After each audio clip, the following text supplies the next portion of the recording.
Hello, I'm Brian Fox. Welcome to I Hate Rock Music. And since I hate rock music, I'm going to talk about a folk group today, and that's the group MALDOON, also known as Curtis Muldoon.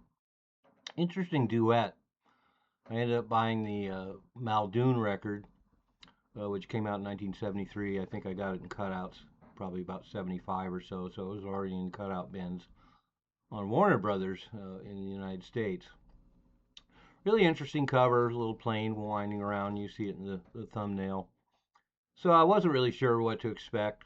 There is a rhythm section listed, and John McCoy and Leon Janaki as the band, and then most of it is dominated by acoustic guitar. But anyway, this is two guys, Curtis Muldoon, uh, Clive Skinner, but he also goes by Clive Muldoon. They got together in the group BODAST in 1968, and for a time they actually called themselves Roundabout, which is an interesting footnote. I probably should have included that in the BODAST video. So anyway, pretty much bare bones, except on the first album. So they got signed to Purple Records in the UK and Capitol in the US with the first Curtis Muldoon album in 1971.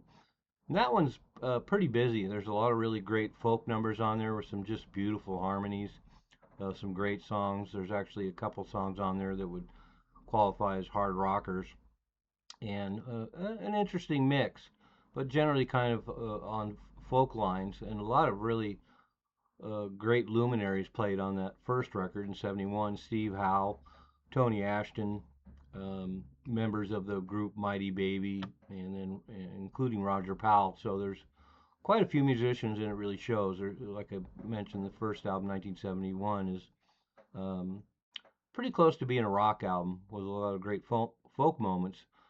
But then in 1973, uh, they were working on the second album, and Curtis basically decided he didn't want his name attached to it because it seemed he didn't really like the direction the band was going, and so just came out under the Muldoon number, although it's still technically a Curtis Muldoon record. And it is just a wonderful record. It's a great folk record, and it's definitely folk. The rhythm section is very light touched on a couple of numbers. There's not too many embellishments, and a lot of the songs are pretty straightforward, just acoustic guitar. And I'm a big folk fan. I'm pretty particular about folk I like. I like Loudon Wainwright, and I like Fotheringay, and I like Pentangle, and John Prine, and people like that. Of course, early Bob Dylan. But this is definitely a straightforward folk album, and the thing that's immediately interesting is it's not really an English folk record. There's no English folk elements to it, really. It really kind of smacks of an American folk album. But it works really well, and one reason why it works really well is all the songs are excellent. Like I often say in some of these videos, I'm not really going to go song through song because on an album like this, every song is really gorgeous, and there's some very slow, moody, melancholy tunes that are fairly heartbreaking, and then there's a number of things that are a little more upbeat. The lyrics are pretty straightforward, but really excellent, and the melodies are just memorable.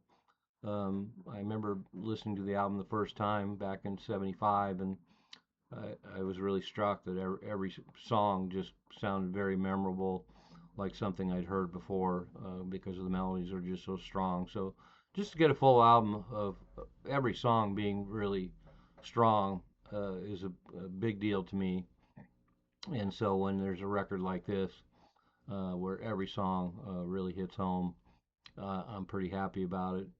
And they originally apparently were signed to Regal Zonophone, a label mostly associated with UK psychedelia and that sort of thing, and came out with a single called "You Make Me Happy" back with Amberman. So I thought that was an interesting footnote that they actually started out on Regal Zonophone and then ended up on Purple Records in the UK and then Capitol and Warner Brothers in the US.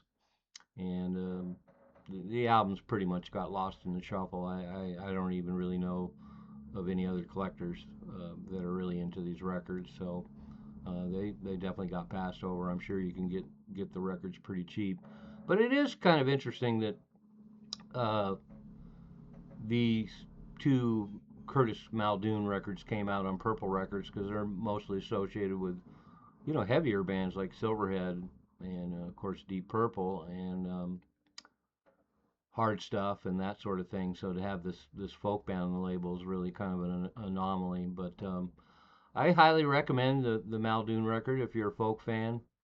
And needless to say, both records are posted below. Check them out. But I recommend them. I think they're great.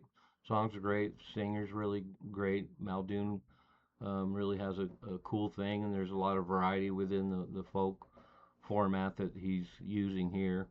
And then it's just recorded really well. So a real winner. Unusual for me to be posting something like this on this channel. I'm going to try and do more folk um, records that I really like because there's some obscure ones that are certainly worth noting. Michael Hurley being a great example of a folkie that's pretty eccentric and under the wire, has a cult following now. But this Muldoon record, the first one's definitely a great listen. The second one for me is essential.